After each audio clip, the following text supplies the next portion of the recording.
Hello friends, வணக்கம். Welcome to Chitra's cooking. இன்னைய recipe கருப்பு கவுனி அரிசியில் இட்லிங்க. டேஸ்ட் வைஸ் ரொம்பவே சூப்பராக இருக்குங்க. உடம்புக்கு ரொம்ப ரொம்ப ஹெல்த்தானது. இதுக்கு சூப்பரான ஒரு சைடிஷ் என்னென்னு பார்த்தீங்கன்னா, தக்காளி குழம்பு செம்ம டேஸ்ட்டில் இருக்குதுங்க. இந்த கருப்பு கவுனி அரிசியில் இட்லியும் இந்த தக்காளி குழம்பும் டேஸ்ட் வைஸ் ரொம்ப சூப்பராக இருக்குது. இதனுடைய காம்பினேஷன் நீங்களும் கண்டிப்பாக இதை செய்து பாருங்கள். ரொம்பவே நல்லாயிருக்கும். இந்த கருப்பு கவுனி அரிசியை எப்படி நம்ம செஞ்சால் இட்லி நல்லா சாஃப்டாக பஞ்சு மாதிரி வரும் அப்படின்றத நம்ம இந்த வீடியோவில் பார்க்க போகிறோங்க. குழந்தைகள்லேருந்து பெரியவங்க வரைக்குமே சாப்பிட்லாம். ரொம்பவும் ஹெல்த்தியான ஒரு ரெசிபி இது. இப்போ கருப்பு கவுனி அரிசி ஒரு 1/4 கிலோ அளவுக்கு நான் எடுத்துக்கிறேங்க.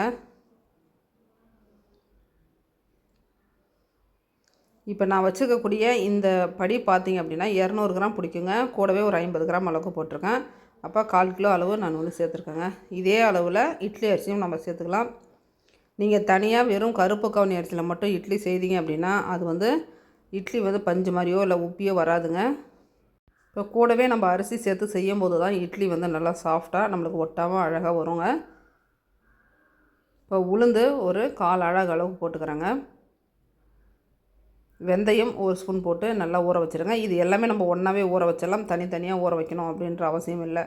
நீங்கள் கருப்பு உளுந்து தோல் உளுந்து தான் வச்சுருக்கேன் அப்படின்னீங்கன்னா நீங்கள் அதை கூட நீங்கள் இதை கூட சேர்த்துக்கலாம்.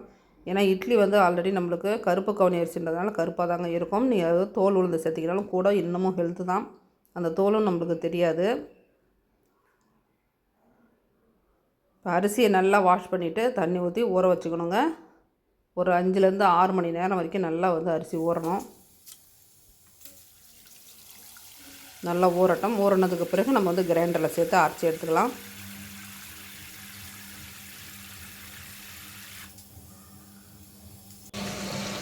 இப்போ ஒரு 6 மணி நேரம் கழிச்சு நம்ம கிரைண்டரில் சேர்த்துக்கிட்டோங்க. சேர்த்து நல்லா நைஸாக அரைச்சி எடுத்துக்கலாம்.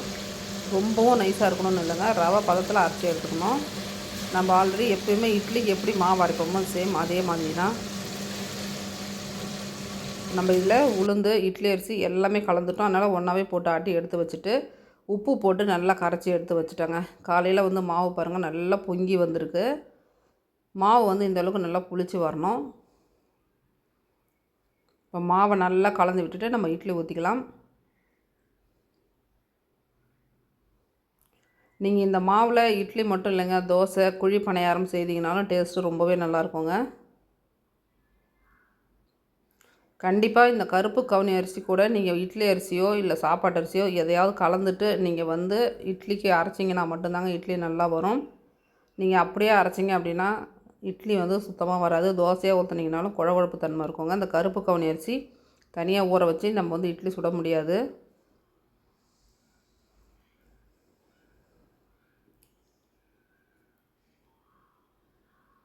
இப்போ தண்ணி நல்லா ஹீட் ஆனதுக்கு பிறகு இட்லி பாத்திரத்தில் தட்டை வச்சு மூடியாச்சுங்க. இதுக்கு சட்னி மேட்சிங்கான சூப்பரான ஒரு சட்னி பார்த்துடலாம். 3 தக்காளி தண்ணியில் போட்டிருக்காங்க. நல்லா கொதிக்கணும். தக்காளி நல்லா வெந்து வரணும். இப்போ தக்காளி குழம்புக்கு தேவையான வெங்காயம், பச்சை மிளகாய், கருவேப்பிலையெல்லாம் கட் பண்ணி எடுத்து வச்சாச்சுங்க. இப்போ நம்மளுக்கு இட்லியும் நல்லா வெந்து வந்துடுச்சு. இப்போ எடுத்துக்கலாம்.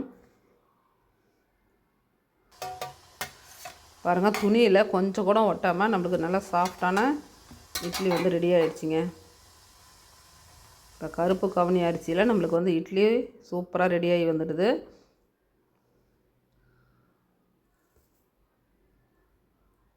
அவ்வளோ ஹெல்த்துங்க இந்த அரிசியில் நம்ம பலகாரம் செய்து சாப்பிட்றது அவ்வளோ ஹெல்த்து. கிடைக்கும் போது கண்டிப்பாக நீங்களும் இந்த மாதிரி செய்து சாப்பிடுங்க. இப்போ தக்காளி நல்லா வெந்துருச்சுங்க. அந்த மேலே இருக்க தோல் ஃபுல்லாக நல்லா வெடித்து வந்திருக்கு. அந்த தோல் ஃபுல்லாக க்ளீன் பண்ணி அப்படியே எடுத்துடுறேன்.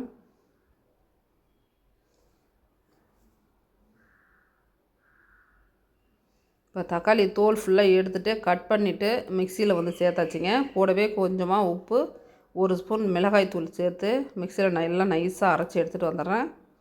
மிளகாய் தூளுன்றது காரத்தூள் சேர்த்துருக்கேங்க, தனி மிளகாய் தூள். இப்போ ஒரு கடாயில் ஆயில் சேர்த்துட்டு கடுகு, உளுந்து, பச்சை மிளகாய் சேர்த்துருக்கேன். கட் பண்ண வெங்காயமும் சேர்த்து நல்லா வதக்கி விட்டுக்கலாம். நம்ம தக்காளி வேக வச்ச தண்ணியை கீழே ஊற்றிடக்கூடாதுங்க, அதை அப்படியே எடுத்து வச்சுருக்கணும். இப்போ வெங்காயம் நல்லா வதங்குற அளவுக்கு வதக்கி விட்டுக்கிட்டே இருக்கணுங்க. வதங்கின பிறகு நம்ம அரைச்ச தக்காளி பேஸ்ட்டை நம்ம வாணலில் சேர்த்துடலாம்.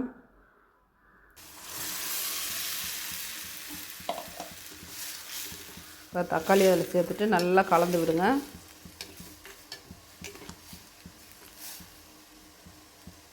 இப்போ நம்ம தக்காளி வேக வைத்த தண்ணி இருக்குது இல்லைங்களா, அதை வந்து மிக்சியில் ஊற்றி நல்லா அதை வந்து மிக்சியில் இருக்கக்கூடிய அந்த தக்காளி பேஸ்ட்டெல்லாம் கழுவிட்டு நம்ம மறுபடியும் அதை வந்து வானலில் சேர்த்துடலாங்க. நம்மளுக்கு குழம்பு எந்த அளவுக்கு தேவையோ அந்த அளவுக்கு நீங்கள் வந்து தண்ணி அதில் சேர்த்துக்குங்க. இதில் 2 ஸ்பூன் அளவுக்கு மிளகாய்த்தூள், குழம்பு மிளகாய்த்தூள் நான் சேர்த்துக்கிட்டேன்.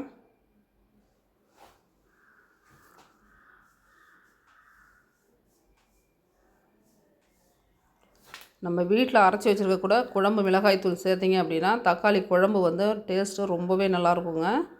உங்களுக்கு இப்படியே வேணும் அப்படின்னாலும் நீங்கள் கொதிக்க வச்சு நம்ம தக்காளி குழம்பு அப்படியே எடுத்து வச்சுக்கலாங்க. இன்னும் கொஞ்சம் நம்மளுக்கு திக்னஸ் வேணும், இன்னும் ஒரு 4 பேர் நம்ம வீட்டுக்கு சாப்பிட வராங்க அப்படின்னும் போது நீங்கள் ஸ்பூனால் பார்த்தீங்கன்னா 3 ஸ்பூன் அளவுக்கு இட்லி மாவு எடுத்துக்கிட்டு அதில் கொஞ்சமாக தண்ணி ஊற்றி நல்லா கலந்துருங்க. இந்த ஸ்பூன் இருக்கு இல்லைங்களா, இதில் 3 ஸ்பூன் மாவு எடுத்திங்கன்னா போதும். இந்த தக்காளி குழம்புக்கு 3 ஸ்பூன் மாவு ஊற்றினீங்கனாலே குழம்பு நல்லா திக்காகிடுங்க. இது அதிகமான குவான்டிட்டியில் நம்மளுக்கு குழம்பு வரும். ஒரு 4-5 பேர் எக்ஸ்ட்ரா இருக்கும்போது கூட நம்ம இந்த ரெசிபி செய்கிறோம் அப்படின்னும் போது கொஞ்சம் ஈக்குவல் பண்ணிக்கலாங்க. இப்போ மாவை ஊற்றிட்டு நல்லா கலந்து விடுங்க. இந்த தக்காளி குழம்பு வந்து நல்லா திக்னஸ் கொடுக்கும்.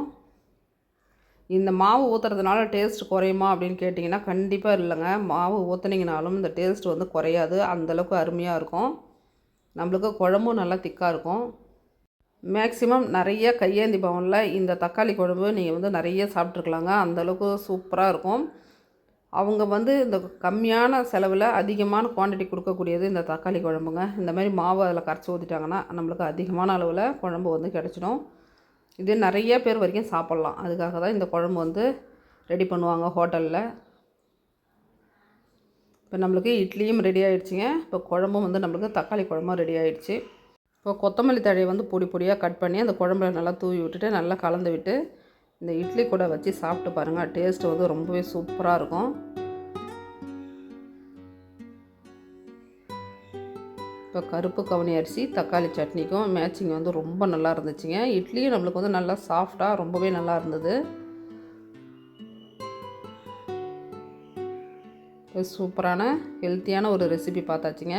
நீங்களும் வீட்டில் வந்து கண்டிப்பாக ட்ரை பண்ணி பாருங்கள். ரொம்பவே நல்லாயிருக்கும். இது தோசை குழி பணியாரம் செய்ததுனால இந்த மாவில் வந்து ரொம்பவே நல்லாயிருக்குங்க.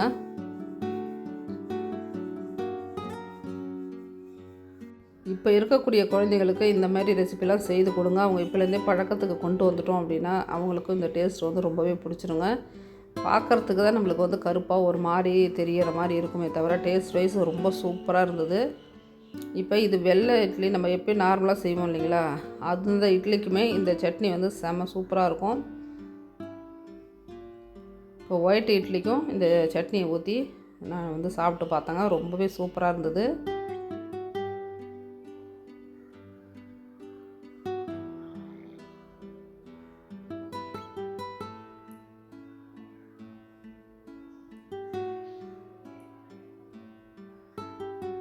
இந்த சட்னி இட்லி, தோசை, சப்பாத்திக்கு ரொம்பவே நல்லாயிருக்குங்க. நீங்களும் கண்டிப்பாக ட்ரை பண்ணி பாருங்கள். இந்த வீடியோ பிடிச்சிருந்ததுன்னா ஒரு லைக் பண்ணி சப்ஸ்கிரைப் பண்ணுங்கள். தேங்க்யூ.